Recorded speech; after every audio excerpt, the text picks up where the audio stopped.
Hello दोस्तों, स्वागत है आपका फिर से एक नए वीडियो में। तो आज के इस वीडियो में भेड़िया मूवी के पोस्ट क्रेडिट सीन के बारे में बात करेंगे। देर से ही सही पर बात जरूर करेंगे और यह भी बात करेंगे कि इस हॉरर यूनिवर्स में ये लोग आगे क्या कर सकते हैं। इस पर मैं अपनी कुछ थ्योरीज लगाने वाला हूँ। तो मैं पहले ही वार्न कर दूं कि इस वीडियो में हेवी स्पॉयलर्स होने वाले हैं। बाकी चलिए इस वीडियो को कंटिन्यू करते हैं।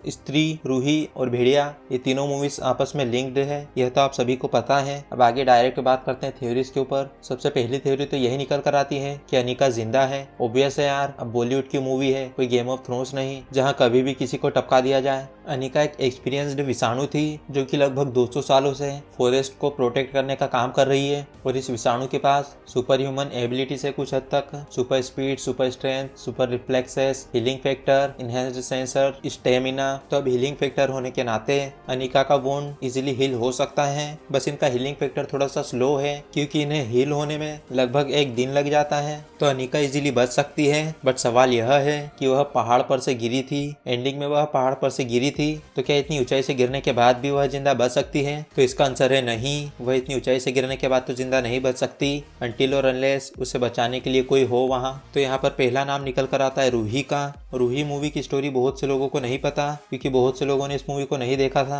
और मैंने भी इस मूवी को नहीं देख रखा था। मुझे मजबूरन इस मूवी को देखना पड़ा। तो उस मूवी की स्टोरी कुछ यूं होती है कि रूही को अफजा नाम की घोस्ट पोजेस कर लेती है और उसकी भी यही तमन्ना होती है कि उसे भी किसी से शादी करनी है। और मूवी के एंड में रूही उसे एडवाइस देती है कि वह उसी से शादी करके उसी की बॉडी में रहे। तो एंड में रूही और ये घोस्ट आपस में शादी कर लेते हैं और बन जाते हैं रूह अफजा। पता नहीं क्यों इतना वैलिड पॉइंट क्यों निकाला इस मूवी ने। वेल, देखने में तो काफी ये LGBTQ साउंड कर रहा था पर मुझे इससे कोई प्रॉब्लम नहीं है। प्रॉब्लम थी कि स्टोरी कुछ खास दमदार नहीं थी। उस मूवी में राजकुमार राव और चूजे इन दोनों का ढंग से यूज नहीं किया गया था। खैर जाने दो। इस मूवी की एंडिंग में रूही गांव को छोड़कर जंगल की तरफ जाने लगती है। वेल, रूही जब इस जंगल में भटक रही होगी तो उसे अनिका पड़ी हुई मिलेगी। तो रूह अफजा में से रूही जो कि अब भी एक ह्यूमन है, तो इसमें थोड़ी इंसानियत होने के नाते ये उस भेड़िए को घायल देखकर उसे बचाने की कोशिश करे। बाकी तो अनिका का हीलिंग फैक्टर काम कर ही लेगा। वेल, रूही के चांसेस कम है कि वह अनिका को बचाए क्योंकि इसे कोई खास तंत्र विद्या नहीं आती है जो यह अनिका को बचा सके। तो यहाँ पर दूसरा नाम निकल कर आता है स्त्री मूवी की श्रद्धा का।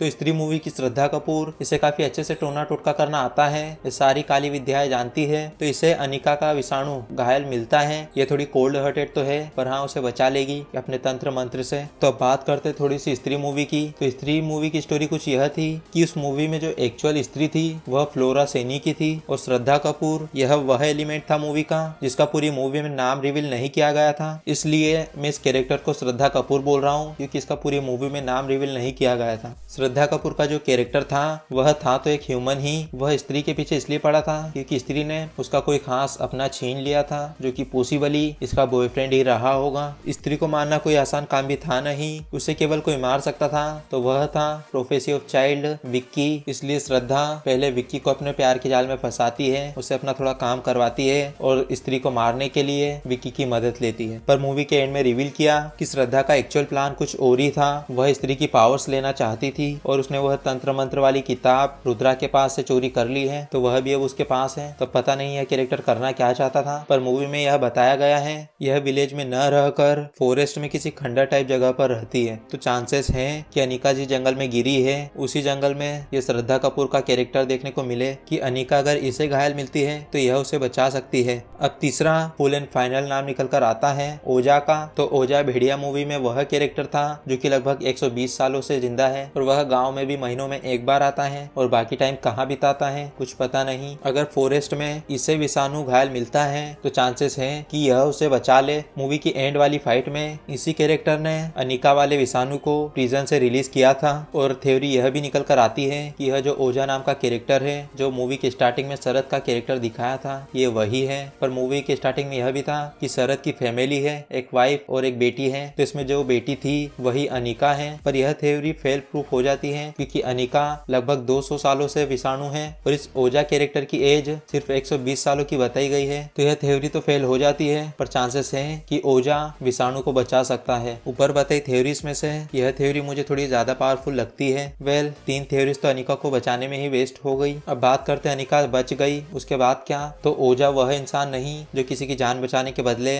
उसे अपना गुलाम बना ले। अब अनिका जिंदा बच गई है तो उसकी भी डिजायर थी कि अब इस फॉरेस्ट के लिए तो भास्कर है, अब वह किसी और जगह पर जा सकती है। और जब वह किसी और जगह पर जाए तो रूही या स्त्री से उसका पाला पड़ जाए, और अगर स्त्री से पाला पड़ता है विषाणु का तो वहाँ फाइट तो नहीं होगी क्योंकि स्त्री इजीली बीट कर सकती है विषाणु को। वेल चांसेस है कि स्त्री और ये अनिका का कैरेक्टर साथ मिलकर काम करने लगे, क्योंकि ये इंसानों के बीच तो रहे हैं पर इन्हें इंसानियत की कोई खास कद्र नहीं है और इनके काम करने का तरीका भी थोड़ा सा सेम है। वेल अब इस थ्योरी को यहीं पर रोक देते हैं। अनिका जिंदा बच गई और जिंदा बचने के बाद क्या कर सकती है। अब आते हैं direct main post credit scene के ऊपर। तो यहाँ पर क्लियर किया गया कि जो जनार्दन वाला कैरेक्टर है यह कोई डबल रोल नहीं है, यह वही कैरेक्टर है जो स्त्री मूवी में दिखा था। तो विक्की और बिट्टू इसे ढूंढते हुए आए हैं जो कि भेड़िए से मिलेंगे। विक्की जना से कहता है कि जना के अंदर अभी कुछ अंश है जिससे वह स्त्री को ढूंढ सकते हैं, मतलब श्रद्धा कपूर के कैरेक्टर को। विक्की उसे ढूंढना चाहता है तो क्या विक्की को पता है कि श्रद्धा कपूर ही स्त्री है और एक विच भी। वेल विक्की भास्कर को अपनी स्टोरी सुनाएगा, जिसे सुनने के बाद भास्कर भी अपनी अनिका की याद में डूब जाएगा और विक्की की मदद करने के लिए तैयार हो जाएगा। विक्की और भास्कर की स्टोरी थोड़ी सी सेम है। भास्कर जो कि एक लेगेसी को कंटिन्यू कर रहा है और विक्की वह एक प्रोफेसी ऑफ चाइल्ड है, और इन दोनों ने जिनसे प्यार किया वह एंड में चलकर कुछ और ही निकले, और ऊपर से दोनों की आइटम उनको छोड़कर भी चली गई। जना के अंदर अब भी स्त्री के कुछ अंश बाकी है। यह बात थोड़ी वियर्ड लगती है क्योंकि जना अब पोजीशन से फ्री हो चुका है, और अब ये जो अंश की बात कर रहे हैं तो अब बस उसे नाइटमेयर्स आते होंगे कि जब वह पोजेस हुआ था तो उसने क्या क्या कांड किए थे। वेल जब यह स्त्री से पोजेस्ड था कुछ समय के लिए इसने स्त्री के लिए काम किया था, तो इसे थोड़ा बहुत तो पता ही है स्त्री के बारे में, जिसमें जना स्त्री के लिए कुछ क्ल्यूज निकाल सकता है, जिसमें भास्कर अपनी इनहेंस्ड सेंसर वाली पावर का यूज करके काफी हद तक स्त्री को ढूंढने में मदद कर सकता है। तो इस तरह विक्की और भास्कर एक साथ काम करेंगे, यह तो एक हद तक फाइनल हो गया है। पहले बात करते हैं, इन्होंने एक सिनेमैटिक यूनिवर्स बना लिया, लेकिन इसमें क्या इन्हें आपस में लड़वाओगे या फिर इनके लिए कोई एक सॉलिड विलन लाएंगे। फिलहाल तो इस यूनिवर्स में स्त्री ही पावरफुल है और उसका अपोनेंट एक भेड़िया है। भास्कर जब भेड़िए में ट्रांसफॉर्म होता है तो वह बस एक नॉर्मल भेड़िए के साइज का बनकर रह जाता है और अपनी पावर्स का भी लिमिटलेस तरीके से यूज कर पाता है। वह ह्यूमन फॉर्म में थोड़े अच्छे से अपनी पावर्स को यूज कर पाता है। वेल स्त्री इसे इजीली डिफीट कर सकती है।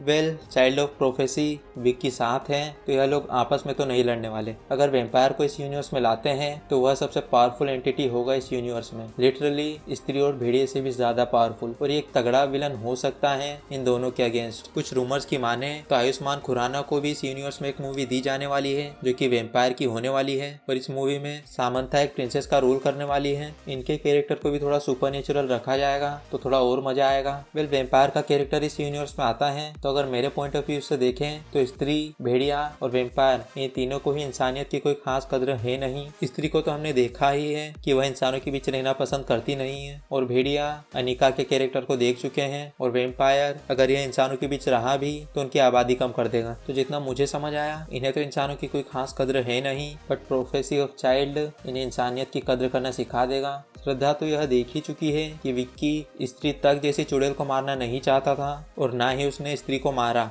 स्त्री के साथ काफी कुछ गलत हुआ था तो वह बस उसे इज्जत देना चाहता था जो वह डिजर्व करती थी। तो यह सब देखकर श्रद्धा तो एक हद तक इम्प्रेस हो गई थी विक्की से, और एंड में वह गांव छोड़कर चली गई थी। हालांकि बस से गायब हो गई थी पर पता नहीं अब वह कहाँ गई। भास्कर का कैरेक्टर एक टाइम पर यह भी ह्यूमन रहा है, यह इंसानियत को थोड़ा मॉडर्न वे में देखता है, बट विक्की इसे भी सिखा देगा। अनिका इंसानों को अच्छे से समझ नहीं पाई क्योंकि वह 200 सालों से विषाणु थी, बट हाँ भास्कर के कैरेक्टर को थोड़ा सा समझ रही थी वो। तो यह सब तो समझ जाएंगे इंसानियत को, बट वेम्पायर उसकी तो नीड है इंसानों का खून पीना। और अगर आपको पता है तो भेड़िया और वेम्पायर ये दोनों एक दूसरे के जानी दुश्मन रहे हैं। अगर मैं ट्वाइलाइट सागा का एग्जाम्पल दूं तो भेड़िया और वेम्पायर एक दूसरे के जानी दुश्मन रहे। इसमें भेड़िए इंसानों के प्रोटेक्टर रहे और वेम्पायर इंसानों का खून पीने वाले, मतलब इंसानियत के दुश्मन। तो यहाँ पर भी कुछ ऐसा ही होने वाला है। यहाँ पर दो पार्टियां बन जाएगी, इसमें एक तरफ होगा वेम्पायर और दूसरी साइड रूही, स्त्री, भेड़िया और अनिका वाला विषाणु।